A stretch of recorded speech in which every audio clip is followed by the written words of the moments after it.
I'm Chris Turner, and this is the Empowered Parent Podcast.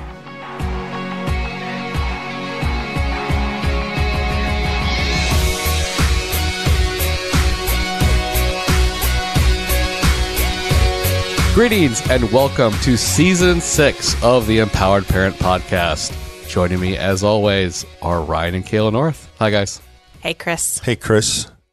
So I thought that we would kick things off this year by talking about something that is really, really important to our kids. And we need to know how important it is for us. And that is play. We need to play. Kids Lots need to more. play. We do. Because play is the language of kids. It is. It's what they understand. It is. And I think we forget as adults to play. Right. It's also disarming. Well, it is. Like, you can't be mad at somebody if you're enjoying them. You know what I mean? It's just really hard to be angry if you're just having fun together. Right. And the more you have fun together, the more you want to be around that person, right? That's true, because there's dopamine released. Yeah. Oh my gosh, we went brain science immediately. Alrighty. Right off the bat, because your brains are super important. Brains are super important. You didn't think that you get a dopamine release from your daughter's tea party, but Seriously. there you go. Well, that's the interesting thing about play, though. I was speaking to a group of parents the other night, and one of the things I like to do when I come home and say hi to everybody and go upstairs and put some sweatpants on instead of the work gear, get up.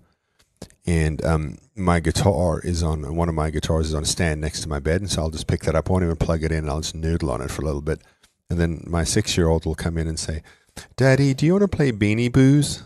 And I'm like, little voice in my head says, "No, I don't want to play Beanie Boos. I'll play my guitar."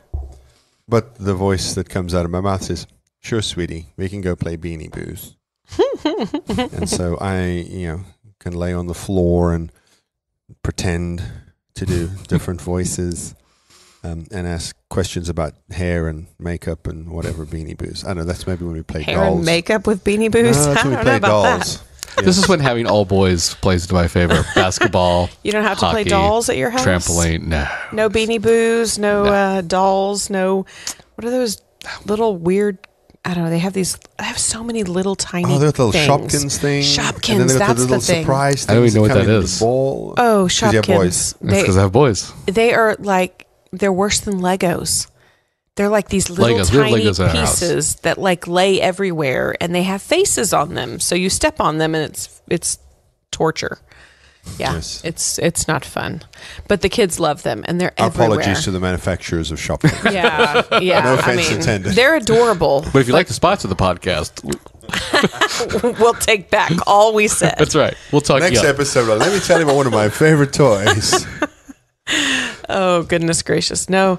Well, so something bedtime. I hate bedtime. Absolutely hate bedtime.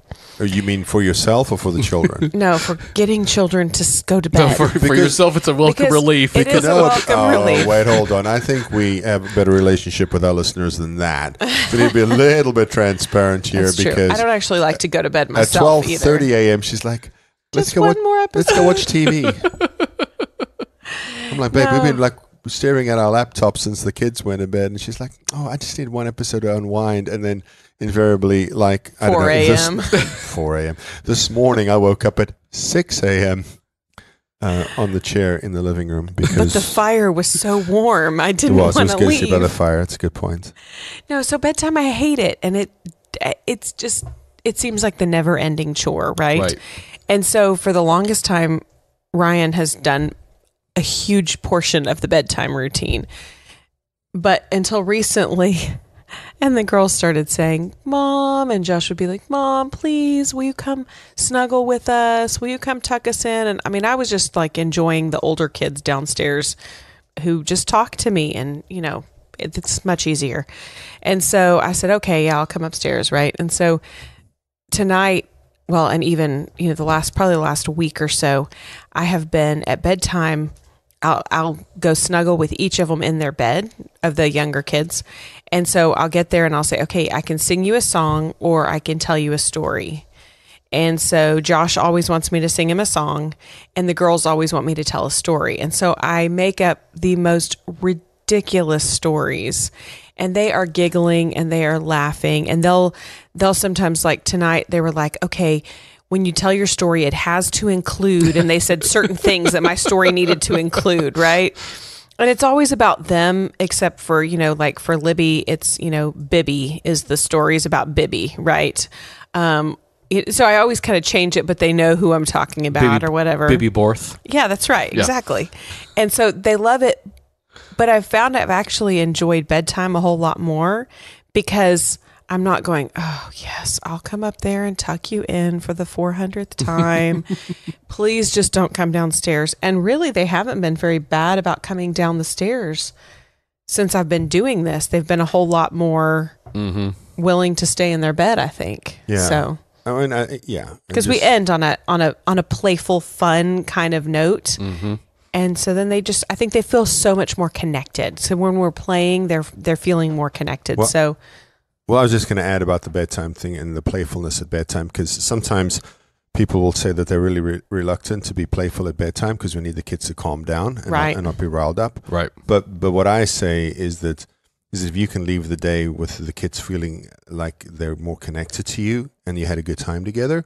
So, example, so we as a family, like Kayla and I like watching movies, and we occasionally like watching movies, but with smaller kids, watching TV shows is actually a better screen time, family screen time for us, particularly because they love competition shows. So we'll watch like MasterChef Junior. The kids love seeing the kids cook because I think as they can potentially see themselves up there. Mm-hmm. Well, a new show that has come to the forefront in Casa del Norte is America's Got Talent. We've never watched this before, but we're watching the current season. And oh my gosh, the kids absolutely love the show because, again, they think they can, like Libby, who is 6, has already informed us that she wants to go to Los Angeles in February to audition. We've made an audition video already. Like, because I know she confuses Los Angeles and something down the street from us, but right. But she has no idea how many hours it is an airplane to get to Los Angeles, and so she wants to do this. So at bedtime, so we'll go up to our room, and then they'll rotate, and then one of them will do their audition for America's Got Talent, and I'll be Simon, and then and so if Josh is the other judge, he is Howie, and then Brooklyn is Heidi Klum, and Libby is Mel B. And so then they'll do their audition, and then they'll give feedback in character, and we set a timer, like it's Alexa hysterical. set a timer for like 1 minute. So they have a 1 minute audition. They think it's the greatest thing in the world, and they just love it. They love giving each other like, you're through to the next round and all that kind of fun stuff. And then they go to their beds. And we don't hardly hear from them anymore. And I think that adding a little bit of play to bedtime really has been super, super helpful. I think just after a long day too, I mean, I think there's, when you've had a long day, the last thing you want to do is play. Yeah. You just want your kids to go to bed so you can have a relaxing evening and do nothing. Before you have to go to bed. Right. You just want a little downtime. And so sometimes it's like the farthest thing from my mind. It's like, can we just all go to bed? But I found that it's a lot more peaceful bedtimes when there is just a little bit, because they're laughing and they're smiling and I'm laughing. So when I come downstairs, I'm not feeling annoyed that they called me back to tuck them in one more time, or they wanted one more drink of water, or they were still hungry because they didn't eat their dinner or whatever, I'm not getting as much of that, and I'm getting more just content, more connectedness, which is what I want. Right. And then that's the goal, is to be more connected, and play is where it's at. And I think there's a difference between, you can make the distinction between play and rambunctiousness, which I think is what a lot of parents are going to think about when you think about play at bedtime. Yeah, because it doesn't what Ryan have was to saying be about getting the kids riled up, tickling and pillow fights and that kind of play. That kind of play's fun, but not for bedtime. Not at bedtime, right? Yeah, no, I agree. Perhaps when you first wake up on a Saturday morning. Right. There's lots of ways. I think there's ways to play. Like, what do you do? What's your favorite play at your house? Like at bedtime or just in general? Anytime, in general, yeah. Well, the kids, ever since the youngest wanted to be like Big Brother and play hockey, they spend a lot of time outside when it's not a gazillion degrees. So, there's lots of basketball. There's lots of shooting on the hockey net. There's lots of jumping on the trampoline. Yeah. Proprioceptive feedback. That's right. That's right. And yeah, we have, half the neighborhood come over to our house and they're all jumping on the trampoline or riding bikes or what have you. So yeah. Again, boys are pretty easy in this regard. Yeah. And so as long as it's not too hot and they're not going to get dehydrated in 5 minutes. Yeah. It's pretty easy to get them to play something. And then if it's inside, Legos are just such a huge thing in our house. Yeah. That, building things together. Well, and our kids are a little bit old school in that regard, in that as much as they do enjoy the screens, they also do enjoy playing outside. So they got scooters and skateboards and bicycles and ripsticks, which to me looks like just the like begging for a trip to the emergency room. Yes. But they can they ride these things from like a standing start without balancing on anything, just get it going. And I'm like, I would have so many broken bones if I tried to do that. I cannot play that way with my children. Like I find like as I get older, like my balance is just really compromised. Well, it's because your inner ear thing changes. That's why once you hit a certain age, you can't remember. Right? Yeah. Exactly. So exactly where I was going. The vestibular fluid in my ear thickens. There you go. Yes, so that's right. Okay. Now we just have to work in tactile, and I think we're good.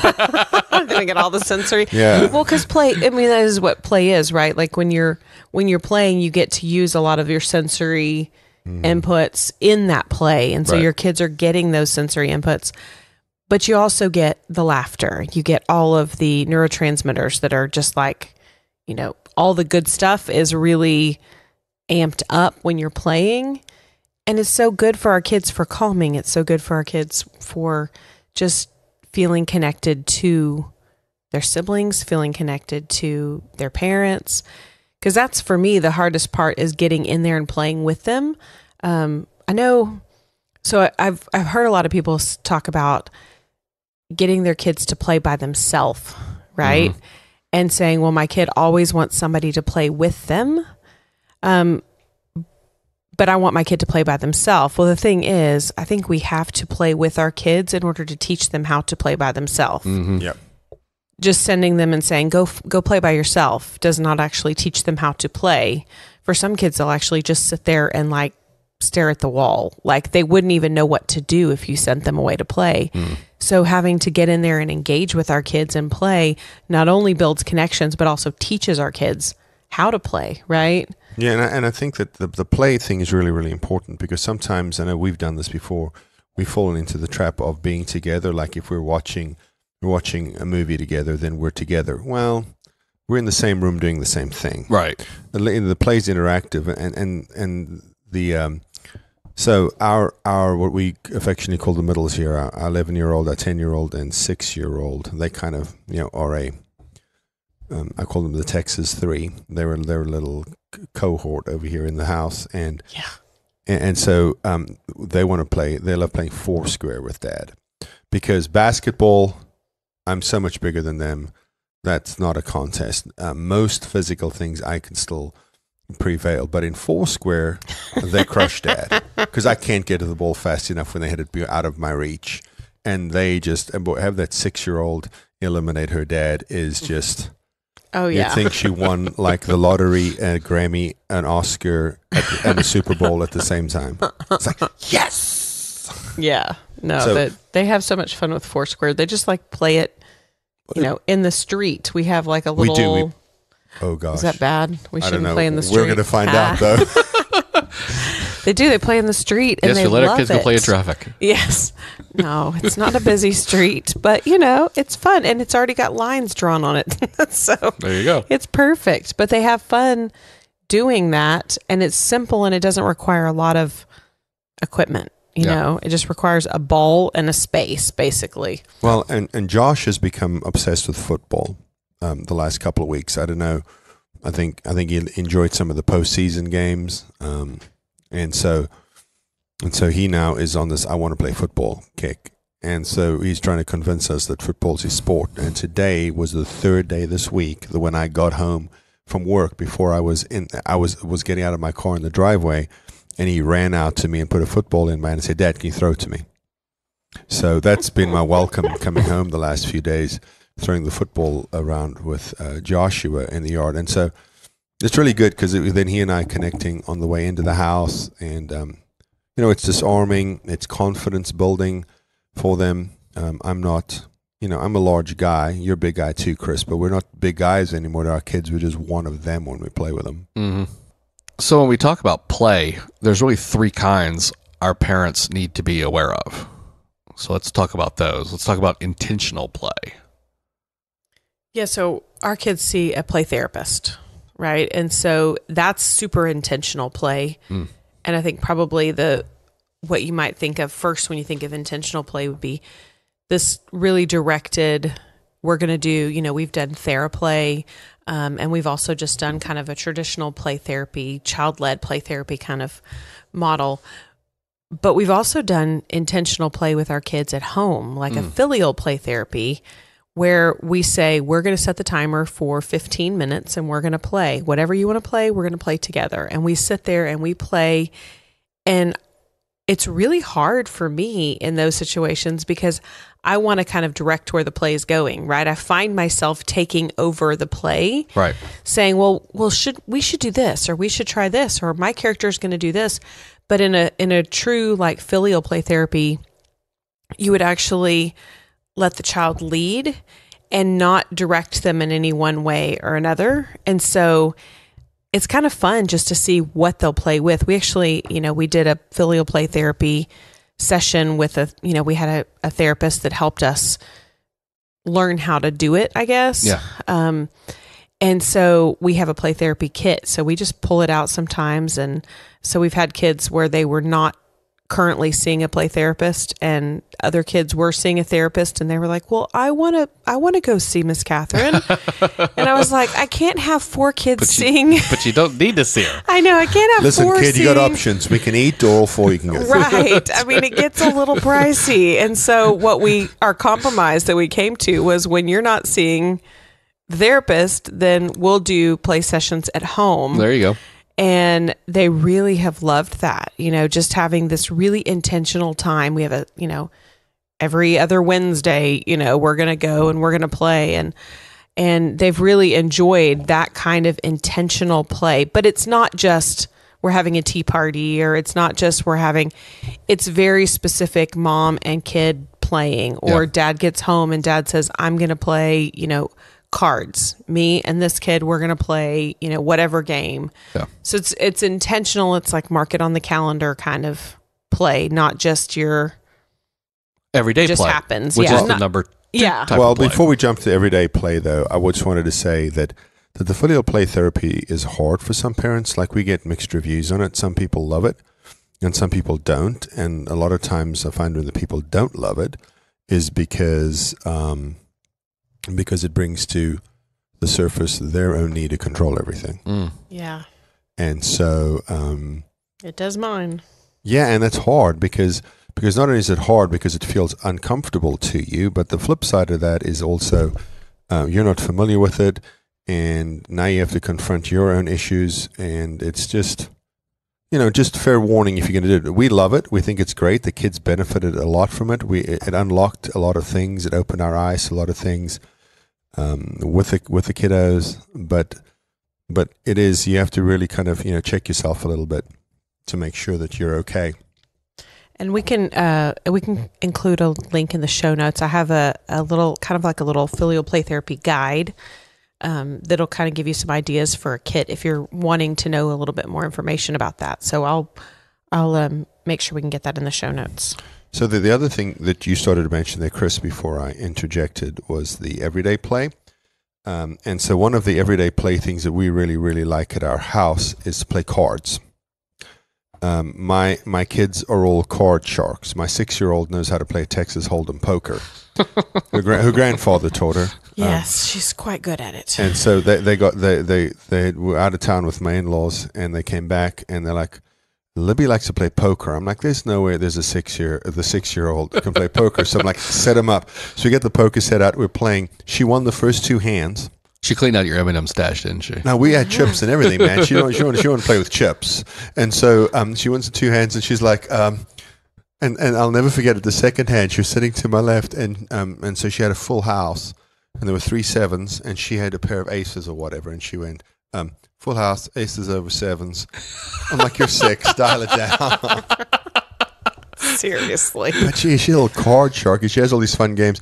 I remember was it last year that we had Allison Heighton on the show? Yes. Yeah, so Allison stayed with us for a week and taught them a game that I'm sure has multiple names, but Allison called it Garbage. And oh my gosh, the kids want to play it all the time. And we sit and play cards, and it's just such a great time together. And it's just something you can do every day. Like I said, we want to play cards. I'm like, okay, well, it's a pretty busy evening. Let's do 2 hands. Yeah, absolutely. And they're in, and then we go on with our evening. So I think what I would remind people is the thing that I had to remind myself was it does not have to be all consuming. Yeah. Because you're like, oh my gosh, I don't have an hour to play cards. Well, the kids are happy with just 2 or 3 hands a lot of the time. Yeah. As well. Yeah. Unless the game's like Uno or something, when there's like infinity loop card games. Oh, lasts forever. That's what we play like with traditional cards. And like when we go to Horn Creek, our camp with Sky Ranch up in Colorado, we sit with some of the families there and play cards till 1 o'clock in the morning. Because it's Uno and it keeps going on and on and on and on. But my favorite game is Liar Liar. Oh, yes. Now, some of you know that by a different name. One of the kids calls it Bologna Sandwich because you get to incorporate the words B and S into the title of it. But oh my gosh, do we love playing that game. And we laugh so much. Yeah. It's just so much fun. And those kinds of everyday play interactions, they really do just bring connection, right? I mean, they are so, they don't always happen. They don't happen every day. Yeah. But I think they should. Yeah. Right. You should have at least 10 minutes where you get to laugh with your kids. Right. And so wherever that might be, whether that's going to be at bedtime, whether that's going to be when you get home from work, when the kids get home from school, something, I think there should be some laughter just amongst the family. And that's, sometimes I think it's hard because we find ourselves like in really hard places with our kids, and we're struggling to even really enjoy being around our kids. We just really want to be done. Yeah. And so I think finding, just 5 or 10 minutes so that we can actually enjoy and laugh with our kids is so good. So the third type of play, I think for me anyway, might be the hardest one, because it's the one that you kind of have to remember in the moment, and that's play to correct behavior. Yeah. That like playful engagement, like, Dr. Purvis would say, you don't need to shoot an ant with an elephant gun. Right. Right. You use the level of correction that is needed for the interaction. Right. So if it's just a low level kind of correction that's needed, you can use playfulness, which seems so counterintuitive because we always want, my kid needs to know I'm the boss, right? And so we always tend to come down way harder than we need to. Yeah. But even for just or just stop being an idiot about this thing for a minute. Right. Yeah. How many times have we talked about X, Y, and Z, and you're still doing A, B, C instead, right? Yeah. And so we can just go, whoa, wait, hold on. Did you really just say that? Do you want to try that again? Right. And just a tiny bit of playfulness is so disarming to our kids, especially if we've always come down really hard on them. Yeah. They're going to be like, wait, what just happened to my parents? Why did they just, I thought they were going to get really mad, but they actually just kind of let me try again so that I didn't get in trouble for that, And I think you can just really quickly disarm a lot of situations just by adding a tiny bit of playfulness to it. So it's my favorite, but it's really hard to do because I'm irritated or I'm frustrated by whatever they did for the 100th time. Well, your ability to regulate yourself is really compromised. Is why it's so hard. Because when you just want to go, stop. Yes. And I can't even think of how I would do that otherwise right now. I'm tired. It's late. But no, be you're like, really good whoa. Ryan's really good at doing goofy voices to kind of disarm the kids. That's exactly what I was thinking, was that if you can pull off the goofy voice and it's an appropriate time for the goofy voice, right? The kids love that, and it's like you were just about to. I think you were just about to say, totally disarming. It's so disarming. They're like, wait, voice. What did you just do? Well, what was that? One of my favorites to do is somebody from Glasgow, or one of my favorites, Glaswegian, saying "oh no," which comes out as "no." And the kids just they just crack up. They're like, it's like what? Urinate on themselves. They just laugh no matter what is going on. They're like, say it again. And then we get in and then so it's right? But they call it I can do. Daddy, say I can do. I'd like to apologize to any Scottish people who may have listened to this at the absolute horrible Glaswegian accent that I have. But I think any kind of play like that can be just totally disarming. I mean, we've probably told this story before, but we have a friend who was struggling with one of her kiddos. And so we had a girl who was studying trauma at TCU and developmental trauma at TCU. And she went over to kind of help with like after school. And this kiddo really did not want to go to bed. And so bedtime was a real struggle. And so he got really upset. He ran outside into the yard and he grabbed a stick and was kind of like, you know, I'm going to hurt you with the stick, kind of in this, you know, big, trying to make himself real big, right? He was 7 or 8. Right. And this girl comes out there and she looks at him and she picks up a stick and she goes, bet you can't throw your stick as far as I can. And she throws her stick across the yard and he kind of looks at her because he was so expecting her to come out there and say, don't, you know, you can't threaten me with that stick. You got to put the stick down. It's time to go inside. Da, da, da. You know, he had a totally different expectation for what she was going to do. Right. And she literally just said, bet you can't throw that stick as far as I can. And he goes, yeah, I can. And they started having a contest of who could throw. They were picking up sticks and throwing them across the yard. And then she said, do you want a snack? And he was like, yes. And they went inside, got a snack, went to bed. You know, I mean, it was one of those situations where I probably wouldn't have said that is a situation where you could use play. Right.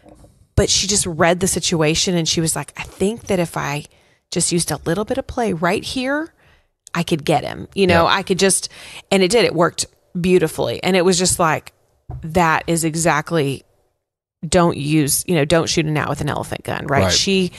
Everything in her probably wanted to come down and be like, no, she was just going to get into a battle with him. But using that just a little bit of playfulness, he was back inside and totally disarmed by the play. Yeah. I know we've told that story before, and I do just want to remind everybody that story sounded like it was pretty easy. But we were going to have to get there, just because Kayla did say I would not have necessarily gone that way. Yeah. That young woman is special. She is. I will say, absolutely. And her parents are very proud of her, and she works with vulnerable children in her home state now, and is doing great things with them. And she had put in a lot of,